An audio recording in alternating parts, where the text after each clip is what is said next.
যা পারছেন রাজনীতি করুন, যা ইচ্ছা তাই করুন, কিন্তু আল্লাহর কসম যে জায়গাতে আল্লাহর কথা হবে, যা সম্প্রদায়, দেশ, কম, নবী, আল্লাহ, হাদিস, কথা যেখানে আলোচনা হবে, দয়া করে আপনারা যদি বলেন আপনার কথা এমনি শুনবো না, আপনারা উঠে দাঁড়ান।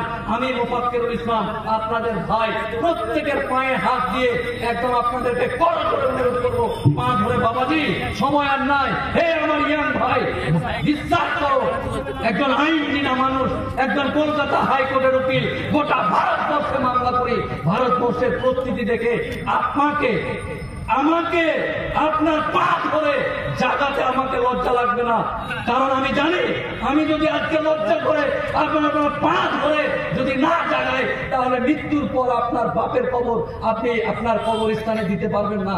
তাই প্রত্যেককে বিনম্র ভাবে করজোড়ে হাত জোর করে পা ধরে আপনাদেরকে বলছি, রাজনীতি করতে করতে না আপনার বাপ কিছু করতে পেরেছে এই দেশে, না আপনার দাদু কিছু করতে পেরেছে, না আপনি কিছু করতে পেরেছেন, না আপনার বেটা কিছু করতে পারবে। তাই রাজনৈতিক দ্বন্দ্ব ভুলে গিয়ে এই জাত এবং কমের সাথে আপনাকে এক হতে হবে। ওই যে বললাম জয়নাল দাদা, জয়নাল চাচা হয়ে গেছে, তাও কিছু করতে পারেনি। এখনো চাচাজি আপনাকে বলছে, এখনো আমার জাত, আমার কম, আমার সম্প্রদায় বাপ বেটা একসাথে মদ খাই না, এখনো আমরা বাপ বেটা একসাথে সিগারেট খাই না, আমরা এখনো সিগারেটের ধোঁয়া বাপের মুখের দিকে ছাড়ি না। তারা করে, যারা খায় তাদের ব্যাপার। এখনো যদি ওই দোকানে, চায়ের দোকানে দেখি আমার চাচাজি আছে, আমরা তিনজন বন্ধু বলবো, এই চাচাজি আছে, নাম দিকে চাচাজি বসে আছে, বাবা বাপরে চকান ধরে মানবে না। তো এখনো এই সম্মান আপনাদেরকে আমরা করি, আপনাদেরকে দায়িত্ব নিতে হবে।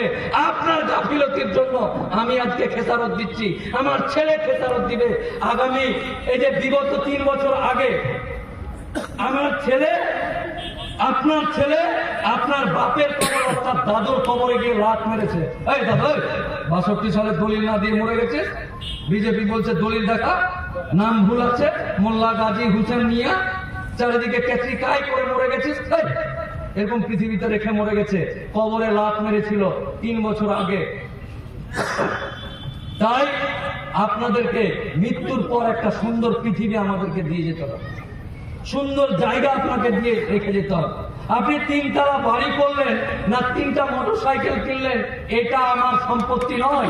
3 তলা বাড়ি আর 2টো মোটরসাইকেল নিয়ে ঘুরছেন আর ভাবছেন অনেক কিছু ব্যাপার স্যাপার আছে, সরি, আপনার এই খুশি, আপনার এই বড় লোকই আমার একটা চুলের সমান।